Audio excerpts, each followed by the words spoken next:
नमस्कार, मी मनीषा. राजलक्ष्मी रेसिपीमध्ये तुम्हा सर्वांचे स्वागत. आज आपण पाहणार आहोत चटपटीत असे लिंबूचे क्रश लोणचे. त्यासाठी इथे मी फ्रेश अशी 8 लिंबू घेतलेले आहेत.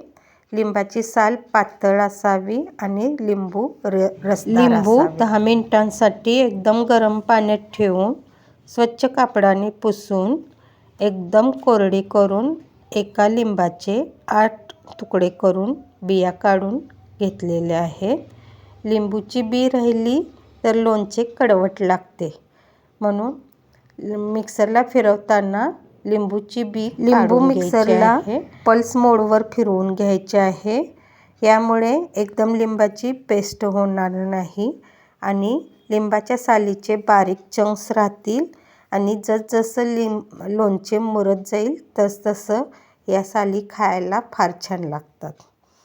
आता सगळ्या लिंबू असं मी बारीक करून घेणार आहे.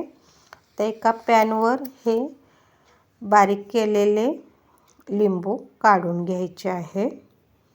हे मिश्रण जवळपास अर्धा कप आहे. यामध्ये आता 1 चमचा लाल तिखट घालायचं आहे. तिखट आपल्या आवडीप्रमाणे घालायचं आहे. 1 चमचा लाल तिखट, 1 चमचा मीठ आणि अर्धा कप मिश्रणासाठी इथं मी 1 कप साखर घेतलेली आहे.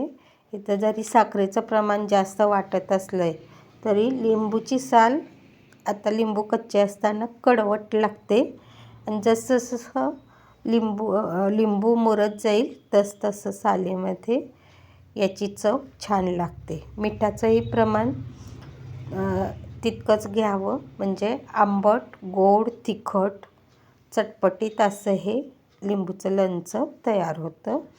आता साखरेला जसजसं गरम करत जाईल तसं मिश्रण पातळ होत जातं. याला सतत हलवत राहायचं आहे आणि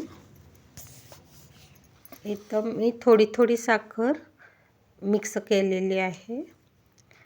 अर्धा कप मिश्रणासाठी 1 कप साखर हे प्रमाण योग्य आहे.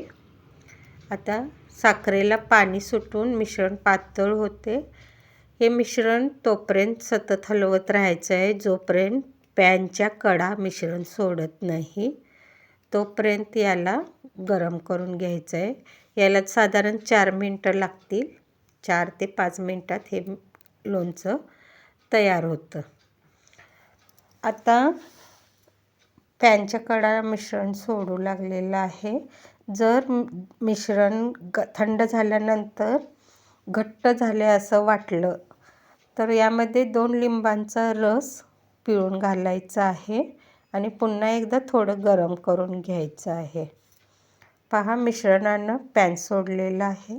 आता ह्या स्टेजला गॅस बंद करून घ्यायचा आहे आणि थंड झाल्यानंतर एकदम थंड करून घ्यायचं आहे आणि बरणीत भरून ठेवायचं आहे.